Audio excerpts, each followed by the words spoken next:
Everyone told Sarah this dog was a liability. A 185-pound English Mastiff who had been returned 4 times because people said he was too clumsy, too big, and too dangerous to be around children. But at exactly 3 a.m. on a freezing Tuesday in November, this lumbering giant did something that shattered every single warning she had been given. He didn't just prove them wrong, he drew a line in the sand that saved a 3-year-old's life. Yet what he did in the dark that night will change how you look at this breed forever. The shelter post didn't inspire confidence. It was a poorly lit photo of a dog whose head was the size of a microwave, mostly consisting of wrinkles, drool, and a deeply apologetic expression. The caption read, "Needs space, too big for normal houses. Absolutely no small kids." Sarah's sister took one look at the screen and laughed. She told Sarah it was a lawsuit waiting to happen, a bulldozer covered in fur. But Sarah couldn't stop looking at him. He looked like a deflated beanbag chair with eyes. When she walked into the county shelter in Oak Park, Illinois, the concrete floors echoing with the frantic barking of 50 other dogs, Winston was completely silent. He was lying upside down, his massive paws bent at awkward angles, snoring with the rhythmic rumble of a failing diesel engine. He took up the entire kennel floor. A 185-pound fawn English Mastiff with a black mask and jowls that pooled on the cement. The shelter volunteer warned Sarah not to get too close to the bars. He wasn't mean, she explained. He just didn't know where his body ended and the rest of the world began. He was a hazard by sheer volume. The shelter kept a meticulous, heartbreaking log of Winston's failures. 4 families in 7 months. The first family returned him after 12 days, claiming he broke a coffee table just by wagging his tail. And the second family lasted 3 weeks before bringing him back because he accidentally knocked over their teenager in the hallway. The third family kept him for exactly 48 hours. They said his snoring shook the drywall and they couldn't sleep. But the fourth family was the one that landed him on the last chance list. They had a toddler. They claimed Winston was too interested in the child, hovering too close, breathing too heavily. They told the shelter staff he was a tragedy waiting to happen. They said a dog that size has no business being near a little girl. That was 114 days ago. Winston had been sleeping on a concrete floor ever since, waiting for someone who wasn't afraid of his shadow. Sarah wasn't looking for a 185-pound roommate. She was a recently single mother, navigating the fragile reality of raising her 3-year-old daughter, Mia, entirely alone. They had just moved into a drafty, single-story rental house at the end of a long cul-de-sac. It was cheap, it had a yard, but it was profoundly isolated. The silence in the house was deafening. Every creak of the floorboards, every gust of wind rattling the single-pane windows made Sarah's chest tighten. She was exhausted, stretched thin, and sleeping with one ear open every single night. The house felt too empty. She didn't want a guard dog. She just wanted something to fill the quiet, something to make the house feel anchored. Sarah knelt in front of the kennel, Mia clutching a worn stuffed rabbit. She stood half-hidden behind her mother's leg. Winston stopped snoring.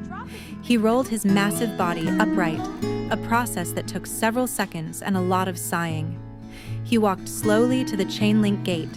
He didn't bark, he didn't jump. He simply lowered his enormous head, pressed his wet nose through the metal gaps, and inhaled deeply. He looked right past Sarah and locked eyes with 3-year-old Mia. Then he sat down heavily, crossed his front paws, and let out a long, shuddering breath. Sarah looked at the volunteer holding the clipboard. "We'll take him," she said. Against all logic, against all advice. The first 10 days were a masterclass in domestic comedy. Winston was, in fact, a hazard, but only to inanimate objects. His tail, thick as a baseball bat, cleared Sarah's coffee table of mugs, magazines, and remotes in a single, devastating swoop. He drank water with the enthusiasm of a drowning man, leaving a trail of drool that turned the kitchen floor into a slip and slide. He was terrified of the toaster. Every time it popped, this 185-pound titan would scramble backward, his nails clicking frantically on the linoleum, before hiding behind the living room curtains, which only covered his nose. The rest of his massive body remained entirely visible. Bedtime was a negotiation Sarah always lost. Winston decided the master bed was his personal real estate. He slept horizontally, taking up 80% of the mattress, leaving Sarah clinging to the edge with a sliver of blanket. If she tried to push him, he would simply go limp, turning his body into a lead weight. But despite the mess, the snoring, and the sheer lack of space, the terrifying giant everyone warned her about was just a velvet-covered clown. Here's what most people don't know about English Mastiffs.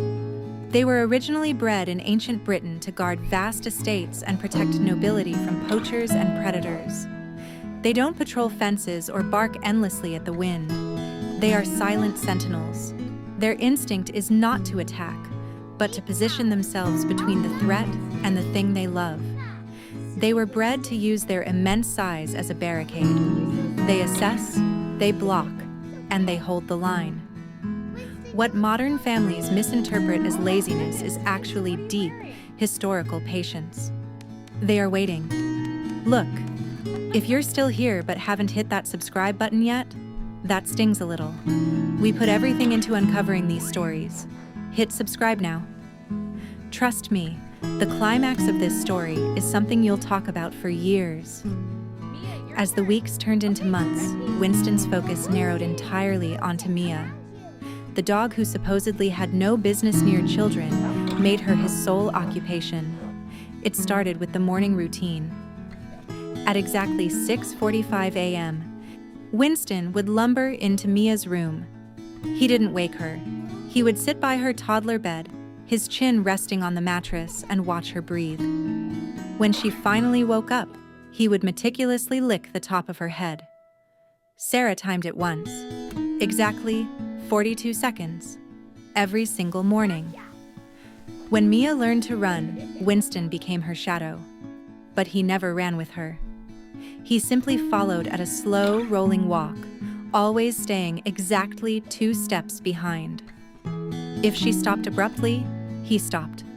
If she sat on the grass, he sat beside her, positioning his 185-pound frame between her and the street.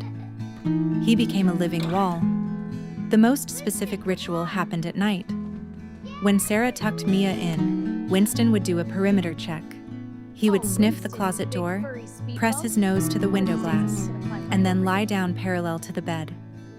Not at the foot of the bed, right alongside it. He was a 185-pound rug breathing rhythmically in the dark. It was a Tuesday in November, and the temperature outside had dropped to 19 degrees, and the wind was howling through the bare oak trees in the backyard. Sarah was fast asleep in the master bedroom across the hall. The house was locked. Everything was exactly as it should be. At exactly 3 a.m., Winston stood up. He didn't make a sound. He didn't stretch. He moved with a sudden, silent urgency that defied his size. He stepped away from Mia's bed and walked directly to her ground floor window. Outside in the freezing dark, a shadow moved against the siding of the house. A man had slipped through the broken side gate. He had a crowbar in his gloved hand. He bypassed the living room and went straight for the lowest, most accessible window, Mia's window. He slid the flat edge of the tool beneath the wooden frame and pushed. Sarah didn't hear the gate unlatch. She didn't hear the wood splintering, but Winston did. As the window slid up exactly 2 inches, a gloved hand reached inside. Winston didn't bark. He didn't need to. He stepped forward and pushed his massive head directly against the opening. He let out a sound, a low, rumbling vibration that started deep in his chest. It was a sound like what an earthquake would sound like if it had a throat. The man froze. The beam of his small flashlight flicked up and illuminated a head the size of a boulder, teeth bared, eyes locked onto him with absolute, terrifying stillness. Winston didn't lunge. He just stood there, blocking the glass, a 185-pound promise of violence. The man ripped his hand back, dropped the crowbar in the bushes, and ran. Sarah woke up to the sound of footsteps pounding down the driveway. When she rushed into Mia's room, she found the window cracked open, the frigid air pouring in, and Winston standing perfectly still like a statue carved from stone. By the time the police arrived, they found fresh footprints in the frost and the discarded crowbar. And the responding officer shined his flashlight into the bushes, then walked back inside. He looked at Winston, who was now lying on his side, snoring lightly as if nothing had happened. The officer shook his head. Whoever that was, they chose the wrong window, he told Sarah. That dog didn't just scare him. That dog made him question his life choices. After the police left, Sarah locked the window and sat on the floor beside the dog. Her hands were shaking. Mia was still asleep, completely unaware of how close danger had come. Sarah buried her face in the thick, wrinkled folds of Winston's neck. She cried quietly into his fur. "You were never broken," she whispered to him in the dark. "You were just waiting for her." Winston opened one eye. He let out a long sigh, leaned his massive head heavily against her shoulder, and his tail thumped twice against the carpet. Today, Mia is 7 years old. Winston is 8. He still drinks water like a drowning man, and his drool still decorates the kitchen floor. He still clears the coffee table with his tail, and he is still absolutely terrified of the toaster. But every single morning at exactly 6:45 a.m., he licks the top of Mia's head. 42 seconds. Because sometimes the dog who does nothing is doing everything. You're just not awake to see it. The world looks at a giant dog and sees danger, or looks at a sleeping dog and sees laziness. But not all heroes wear badges. Some have 4 paws, ice-sharp teeth, and a heart that never stopped hoping for someone to protect. Sometimes the broken ones fix each other.